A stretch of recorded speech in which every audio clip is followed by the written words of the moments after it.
Well, I do not in any shape or form pretend to be an expert, but I do read the What do you read? What interests you? I read the message of the Quran insofar as it can be translated, and I read about Islam, and I enjoy doing that. And I think there's, I've learned things about the Quran that I never knew before, and I think a lot of Christians would be interested. That's one of the reasons I say to you, it would be good if out of this we had some more dialogue and some more faith. And the reason I have to leave you now is because I'm going to meet some religious leaders, both Muslim and Christian and Jewish, upstairs, in order to discuss with them how we can bring the faiths closer together. So, shukran lal jazeera. Shukran, Mr. Blair. What did you say in Arabic? Shukran lal jazeera. Shukran jazeera. Thank you very much. Islam understands its earthly mission to be to extend the law of Allah over the world by force. Now, this is distinct from extending the religion by force. Muslims often indignantly deny that Islam was spread by the sword, as the old expression goes, and that anybody is ever forced to convert to Islam. Now, of course, forced conversions are a constant hallmark of Islamic history, but they are technically forbidden by Islamic law. Now, the idea in Islam is that Muslims must wage war to establish the hegemony of Islamic law. Not everybody will be forced to become Muslim, but the non-Muslims will be relegated to second-class status. They will not be able to live in the society as equals to the Muslims. And it is the responsibility of Muslims around the world to fight to institute that kind of society. While we were in the mosque, the Prophet came out and said, "Let us go to the Jews." We went out till we reached Bait al-Madras. He said to them, "If you embrace Islam, you will be safe.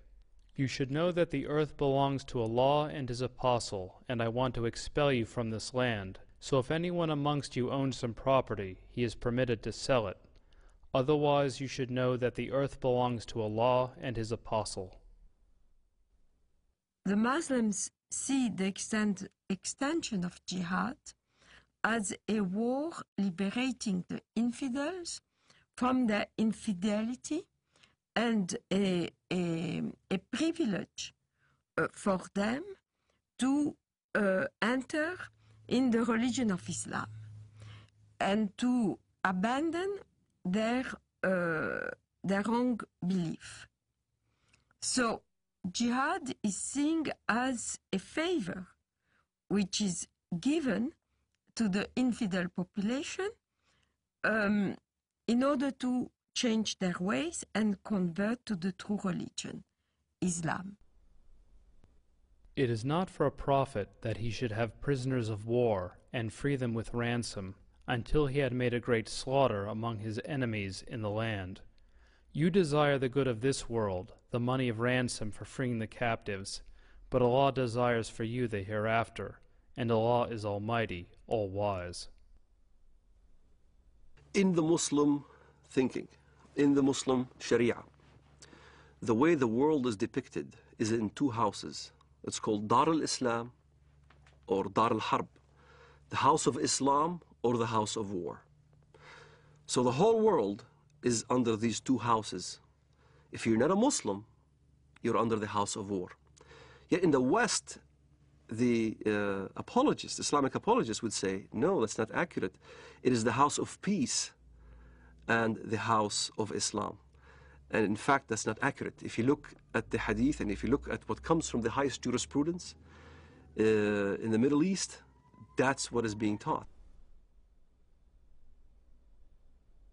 يعني أنا لدي طفل من الآن أعده للشهادة إما شهادتي أنا أو هو فأقول له أن الله عز وجل قد جعل هنالك جنة واسعة فيها ما لا عين رأت ولا أذن سمعت ولا خطر على قلب بشر.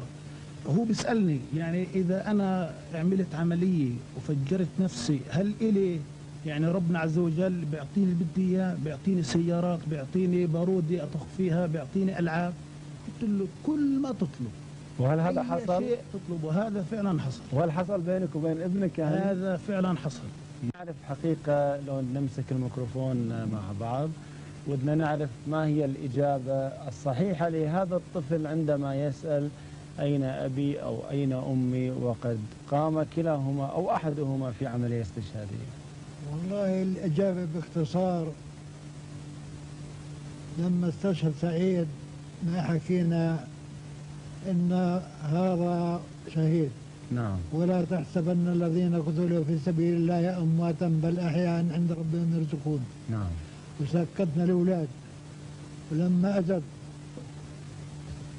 التلفزيون أظن أبو ظبي نعم. أو غيره قلنا لهم إحنا مستعدين نقدم أولادنا الأربعة. نعم. فطلع هذا الصغير قال وأنا ليش لا.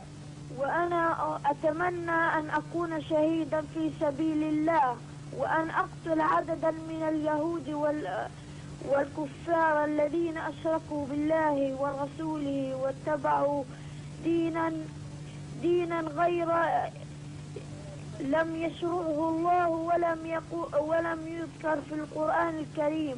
نعم.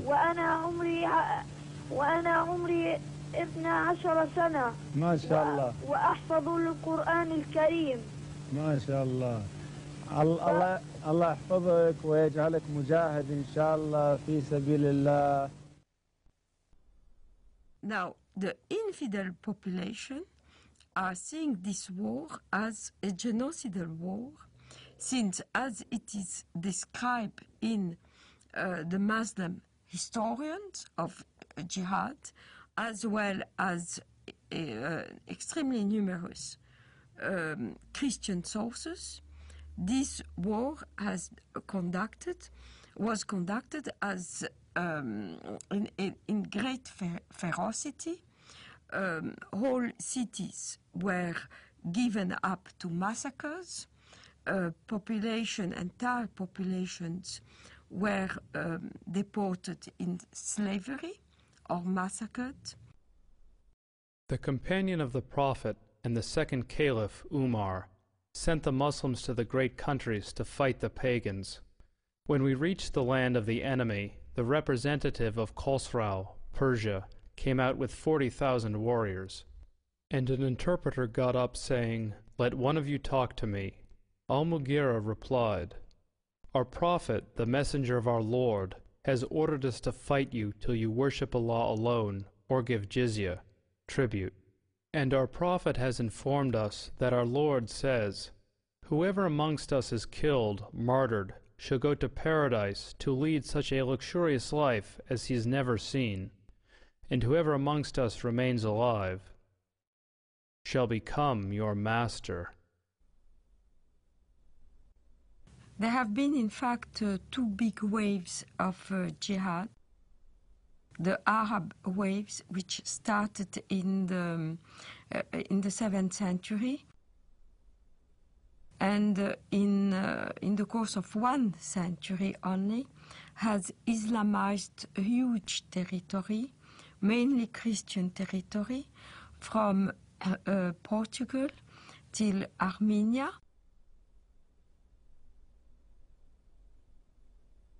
But also Islamized Persia, which was not Christian, mainly Zoroastrian, except for Iraq, which was mainly Christian in the north and Jewish and Christian in the south.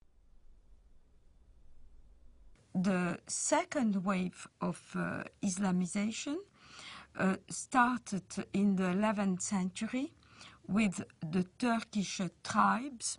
So all these regions of Eastern Europe, Greece, Anatolia, which is now Turkey, but was the seat of the Christian Byzantine Empire, and Serbia, Bulgaria, Romania were integrated into the Dar al-Islam, which is the land of Islam.